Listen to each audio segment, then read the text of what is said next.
come to Bangladesh, invest in Bangladesh. Today, I invite more Chinese companies to come Bangladesh and see Bangladesh with fresh eyes. বাংলাদেশের কাঁঠাল খাওয়ার শখ হয়েছে চীনের, তাই চীনের মন পেতে কাঁঠালের আমসত্ত্ব নিয়ে দেশে ফিরলেন বাংলাদেশের প্রধানমন্ত্রী তারেক রহমান। দেশ জুড়ে এখন উৎসবের মেজাজ। কাঁঠাল হাতে ফিরে যেন বড় বাজি জিতে ফিরেছেন তারেক।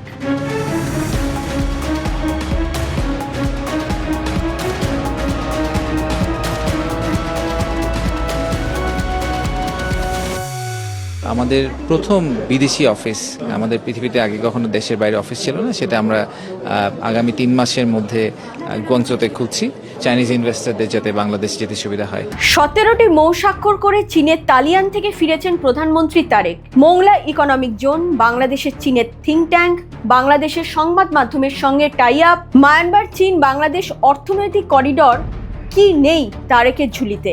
বাংলাদেশের মাটিতে বিলিয়ন বিলিয়ন ইনভেস্টমেন্টের প্রতিশ্রুতি চায়নার, কিন্তু একবারও কি ভেবে দেখেছেন এই প্রতিশ্রুতির মধ্যে পাতা রয়েছে ভয়ঙ্কর ফাঁদ? কি সেই ফাঁদ জানতে হলে আপনাদের চীনা কর্মকাণ্ডের দিকে নজর দিতে হবে। 2016 সালের পথ চলা শুরু করেছিল চীনা বিনিয়োগে নির্মিত পায়রা সমুদ্র বন্দর। এখন তীব্র আর্থিক সংকটে ভুগছে বন্দরটি। বাংলাদেশের নদী বিশেষজ্ঞরা মনে করছেন পায়রা বাস্তবিক অর্থে গভীর সমুদ্র বন্দর হয়ে ওঠার কোনো যৌক্তিকতাই নেই। কিন্তু কেন এই কথা বলছেন তারা? সেখানেও একটি যুক্তি আছে। তার কারণ পায়রা বন্দরের ভৌগোলিক অবস্থান। পায়রা এমন এক জায়গায় রয়েছে যেখানে নদীর পানি সমুদ্রে পড়ার আগে প্রচুর পলি ফেলে যায়। সমুদ্র বন্দরটি ঠিক মতো চালু রাখতে বছরে শুধুমাত্র ড্রেজিংয়ের পেছনে খরচ পড়বে 8 থেকে 10,000 কোটি টাকা।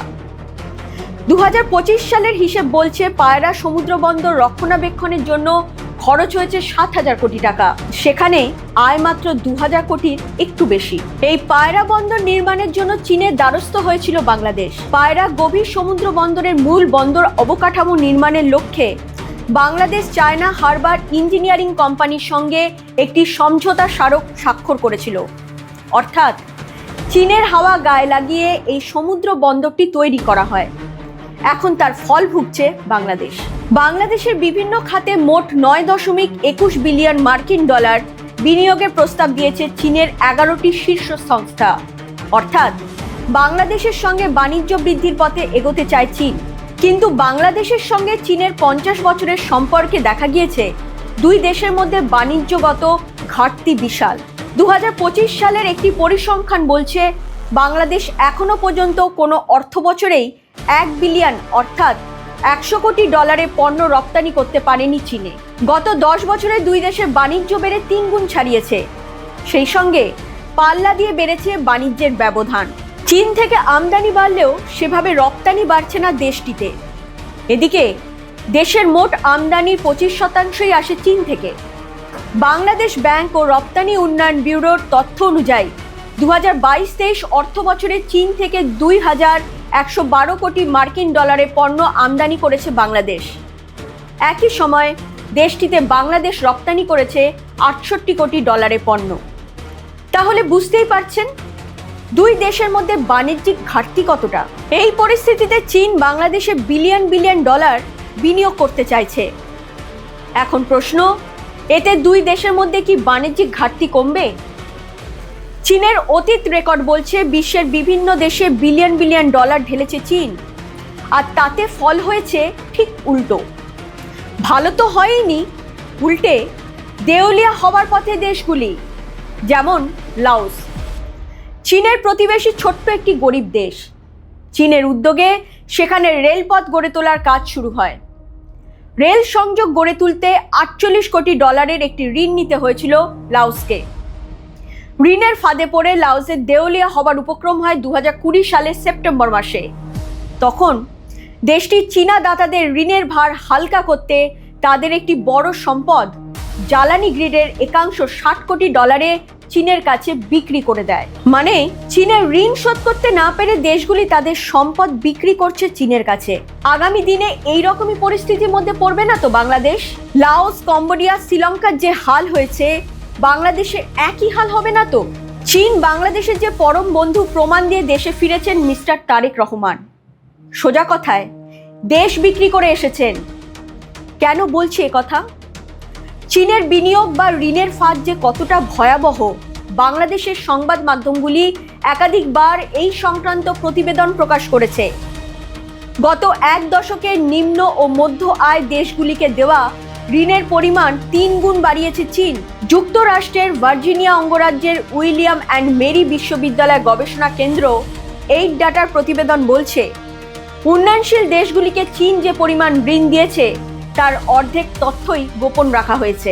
2023 সালের একটি পরিসংখ্যান অনুসারে Angola $42.6 billion, Ethiopia $13.7 billion, Zambia $9.9 billion, Kenya 9 billion, ক্যামেরুনে 6.2 বিলিয়ন এবং মিশর, ঘানা ও সুদান $5 বিলিয়ন চীনা ঋণের বোঝা মাথায় নিয়ে হাবুডুবু খাচ্ছে। এবার কি সেই তালিকায় জুড়তে চলেছে বাংলাদেশ? আন্তর্জাতিক বিশেষজ্ঞরা মনে করছেন এবার বাংলাদেশ ঋণের ফাঁদে ঢুকতে চলেছে। চীন একাধিক দেশে বিনিয়োগ করেছে, মাঝপথে সেই প্রকল্প থেকে বেরিয়েও এসেছে।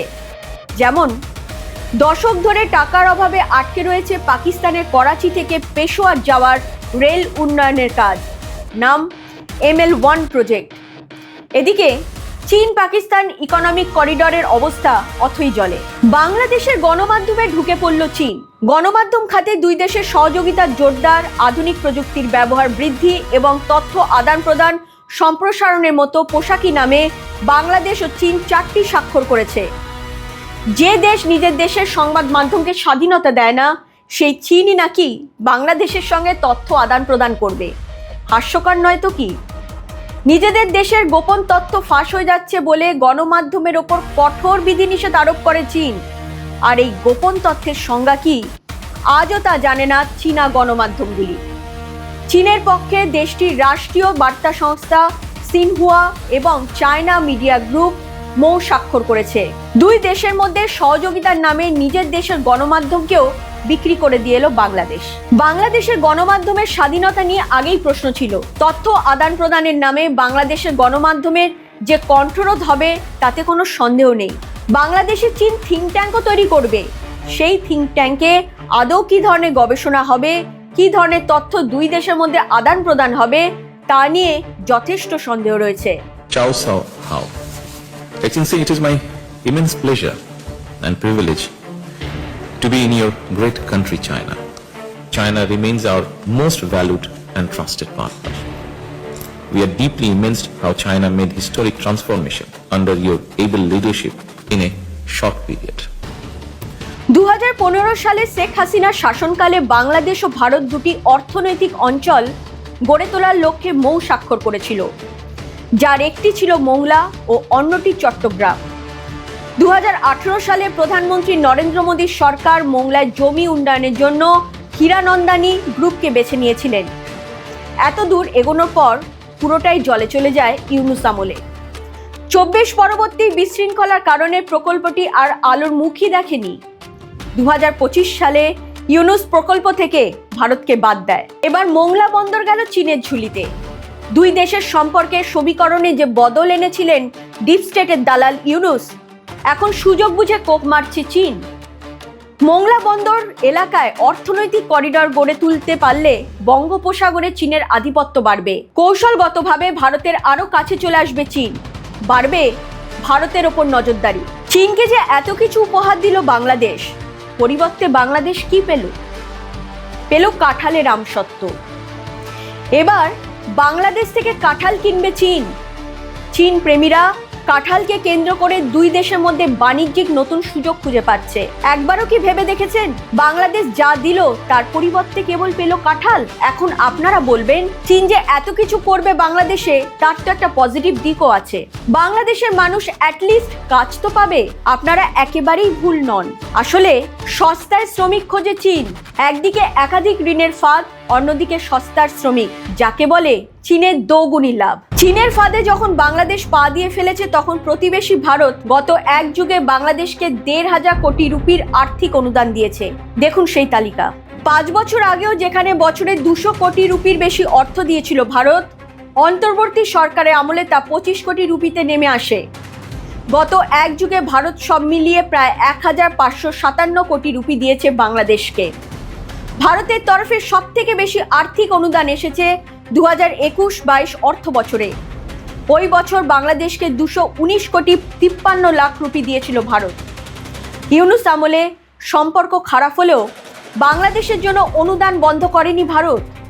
বাংলাদেশে বিভিন্ন উন্নয়নমুখী প্রকল্পে লাইন অফ ক্রেডিট এবং প্রকল্প ভিত্তিক অনুদানের মাধ্যমে সহায়তা দিয়ে যাচ্ছে ভারত। পাশাপাশি মানবিক সহায়তা, দুর্যোগ ত্রাণ এবং সক্ষমতা বৃদ্ধির কর্মসূচিতে সহায়তা দিচ্ছে। এক্ষেত্রে ভারত নেবারহুড ফার্স্ট পলিসিতে চলে।